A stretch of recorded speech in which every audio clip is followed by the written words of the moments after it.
Hammaga assalomu alaykum. Bundan buyog'iga qadrdonlar qish kelyapti.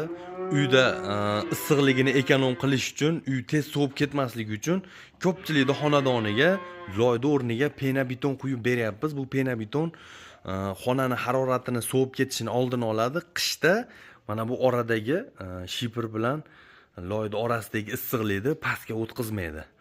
Chunki bu tarkibida pena borligi uchun eng asosiysi mana bunaqa izospan materialni solamiz, havo o'tkazadigan, issiq sovuqni zo'r ushlaydi. Mana shu ham 40% ishni bajarib beradigan narsa. Xo'p, azizlar, bu turgan joyimiz 200 kvadratlik xonadon, Farg'ona Qo'shtepa tumanida joylashgan. Loy lombozni o'rniga qilib beryapmiz sizlar yoz loyni. Mana qaranglar. Uje bu kessa bo'lib, mana shulardan oralardan issiq chiqadi qishda. Yozda tepadagi issiq pastga qarab yurishni boshlaydi. Shuni oldini olish uchun biz loyda ustidan pena beton quyib beryapmiz. Chunki bundan buyog'i aytib o'tganimdek qish kelyapti. Xona harorati tez sovib ketishini oldini oladi, xudo xolasa. Azizlar, bizning xizmatimiz ko'pchilikga narxi qiziq. Narxi 45 mingdan vodiychi quyib beryapmiz. Hamma mahsulot o'zimizdan.